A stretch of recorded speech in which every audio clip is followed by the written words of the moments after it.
Ayan, for today's vlog po, papasilip ko po for the first time. Pasisilip ko po yung mga gamit ko, for the first time.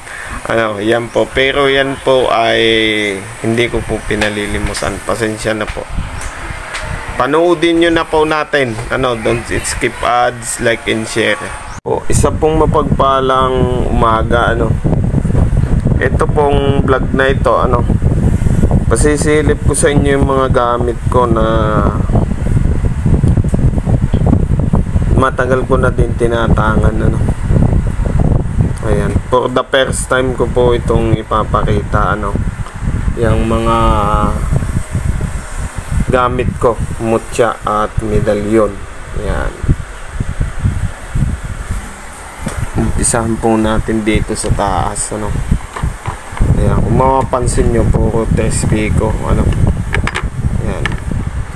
Itong isang ito, medyo may katagalan natin, 3 persona at Del Mundo, Salvador Del Mundo.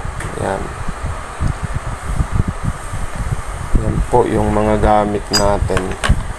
Siyempre, ito yung isa sa mga gamit ko na Tespico na talaga pong tested. At yan po ay subok na. Ayan. Pasensya na po kayo, pasilip lang po ito. Hindi po ito pinalilimusan. Pinasisilip ko lang po sa inyo. Ito naman po, tumbaga. 3 persona at saka Del Mundo din yata. Ito alam ko, Salvador Del Mundo din siya. Ayan, meron din ditong isa. Nakukuha ko lang doon sa kaibigan ko. Nausap natin sa kanya. Ayan. Hindi ko po yan pinalilimusan, ha. Pinasisilip ko lang po sa inyo yung mga gamit natin. Ayan, meron din dito Santo Niñong maliit. Ayan. Alam nyo naman siguro yun, Santo Niñong maliit, kung saan ginagamit. Kasi napaliwanag ko na yun dati pa. At ito naman po, ang peso sagrado, na sinauna. Tumbagang pula. Ayan.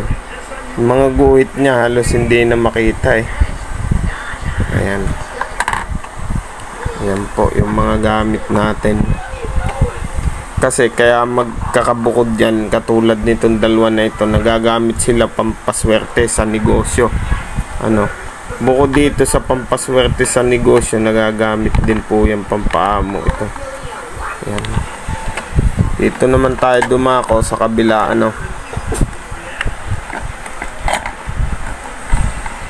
Ito po, yan, usap ko naman po yan doon sa taga Batangas, San Rafael po yan, San Rafael. Yan. Sa gamutan at pampaswerte, po, yun, San Rafael. Siyempre, hindi din po mawawala yung mga bato o mumbulik natin na nakatali na, Ito po, pwede kong palimusan yan, Pero yung pong mga medalyon, hindi po, bawal po yun. Mga subok na kasi yan. At syempre yung mga subok natin mga gamit nandito po sa ibaba. Yan. Di rin nagpasuso, lampasan. Alam naman po natin ang kapaliwanagan na dyan. Kasi ilang beses ko na din na-vlog yan. At ito, berhen na lampas. Berhen naka tungtong sa buwan. Oo nga, sa buwan din ito. Yan. Ito naman po ay nakuha natin sa isang kaibigang antingero sa Batangas. Yan. Siyempre, bubukod natin yan. Ito naman po yung mga omo natin na wala pang tali. Kumbaga, hindi pa siya nakatali. Yan. Iisa na po yung puti natin dito na bato omo. Ito na lang yan. Yan. Ayan lang po yung mga gamit ko. Siyempre, yung di primera ko dito na subok. Ito po. Yan. Yung lagi kong daladala. Kung mapansin nyo, yung mata niya halos lumabas na. Ayan, no. Wala tayong mapagparisan eh. Yan. Kabusong-busong man, pero pinakita ko sa inyo para naman alam nyo. Ano. Ayan, ang peso sagrado po natin na luma na din. Halos hindi nyo na makita yung giting-giting niya kasi matagal na nga eh. Ayan. Ang peso sagrado verdadero San Jose. Ayan. Marami po salamat sa sumusuporta sa inyong lahat.